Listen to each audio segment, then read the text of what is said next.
trouble.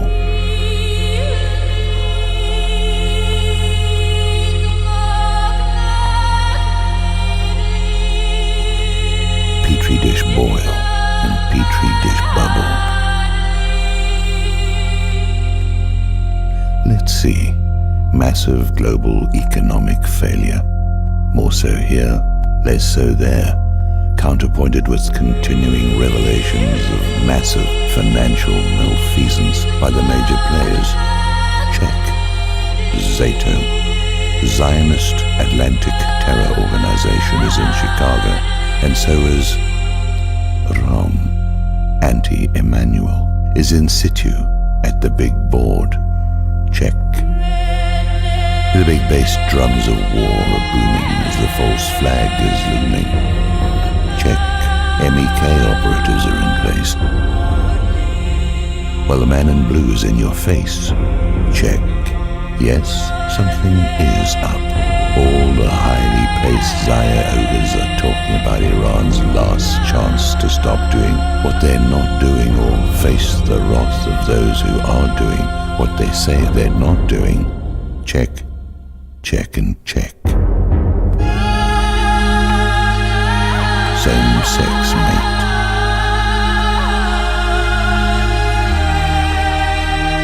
Once again, the image of the horny goats which piss all over themselves prior to coitus raises its hoary head. It's not sex that has the cannibals all in a fever. It's the smell of blood.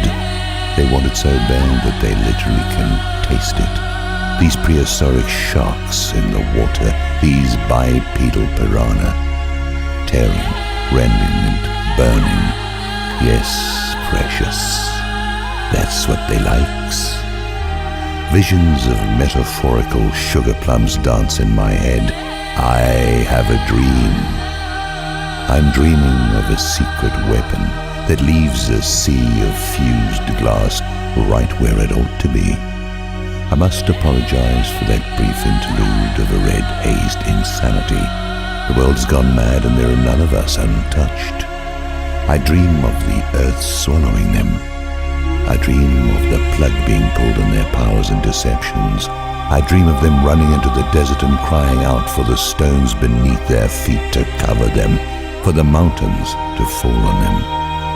I dream of a face of wrath, confronting them no matter which way they turn.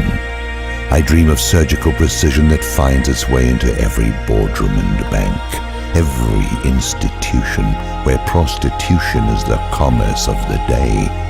I dream of them being marched up the 13 steps, dressed in fishnet stockings and plastic miniskirts. I dream of a man with a scythe whose features are concealed beneath a hood, who pulls from his voluminous sleeves a parchment upon which a litany of their crimes are inscribed. I dream of the words taking voice from an invisible source and thundering in the air with steroidal THX. I dream of wild-eyed beings on snorting horses, galloping out of rents in the fabric of this twisted reality. I see the gleams dancing on their metal breastplates. I hear them crying out in an unknown tongue. I see the earth opening and the faces of thousands upon thousands of animated dead crying out for their company, like the final scene in Ghost. I can smell the foul eau de crypt wafting from their reeking forms. I can sense their malevolence for all living things. Nanotech maggots from the realm of Thulu climb in and out of their empty eye sockets, along with dung beetles and carrion lizards. They know their end approaches, but from where? Half of them denies this inescapable truth, and half of them knows that something has gone terribly wrong, and it's not just them. Their apologists wring their hands. Masters, what can we do? We sold out our nations and gave you our children as blood sacrifices. Are you not pleased? What is the matter? Please take my wife. those signs indicate some kind of mayhem is on the near horizon, and that means in the next few weeks and days. I suppose this all deserves a kind of bent-out-of-shape admiration. They just keep on keeping on, killing, stealing, and raping household pets. If there's something nasty and infernal that they can get up to, they are already working on it. There's something sexual in it all. It's that kind of sexual excitement where the passion is ratcheted up so high that something unintended is guaranteed to happen. It could be something like that premature ejaculation thing that makes serial killers a little angrier than they already are. Well, these are serial killers. It could be just one of those things where it isn't going to work unless metal skewers and painful restraints are employed. Given that perversion is their normal, it's all too likely. I can see them masturbating over the images of burned and smoking forms of Palestinian children and, well, any children they have the means and opportunity for. The motive is long-standing already. Does some of this seem a little over the top or a lot over the top? It isn't. In fact, it is worse than what is being said here. Anyone with the impetus to do a little research can come up with crime after crime, some of them on a ginormous scale.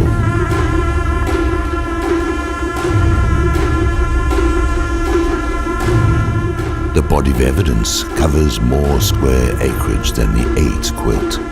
Only a very few people are saying anything about it because those in a position to reach a wider audience do not have the necessary confirmation that someone has their back.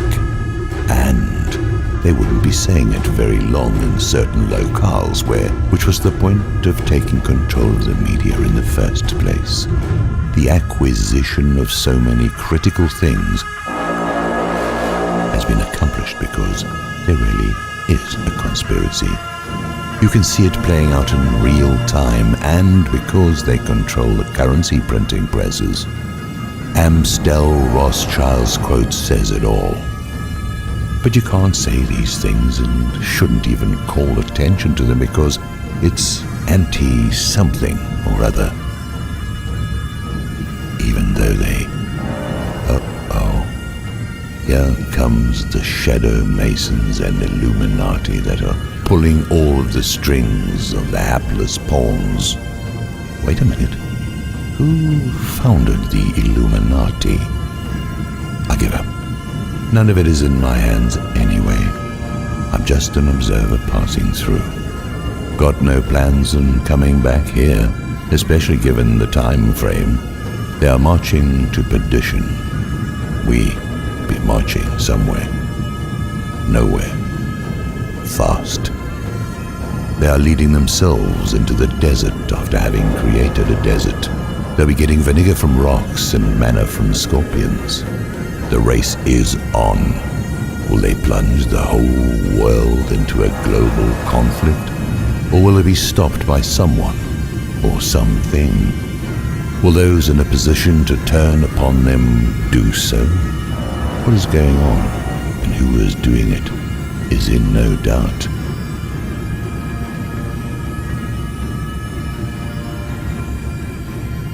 I can hear the sighs from the Kumbaya crowd. Please, can't we talk about something else?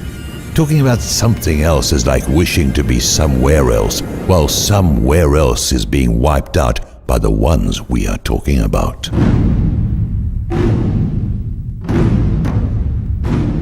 It must be nice and convenient for the New Age crowd in their solid awareness of Advaita. You can walk around in your fantasy landscapes, unified with everything and money in the bank. No one on that circuit talks about these things because they won't let them on the circuit. No one talks about these things on stage because they won't let you on stage, except sometimes some people do. The thing about awakening is that it forces certain considerations before your eyes. It is the purpose of the awakening to begin with, to bring your attention to certain things. This is another reason for that race against time.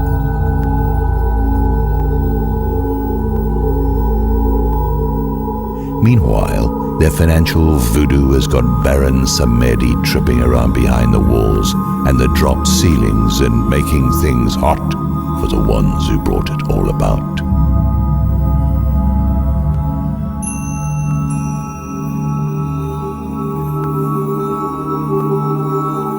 What's going on behind the scenes is way more dramatic than what is happening in front of you. There's a force loose in the moment that is pulling levers and pushing buttons that vested interests don't want pulled or pushed. There's a joker in the deck, and the joker works for the big dealer who owns the house that we play cards in.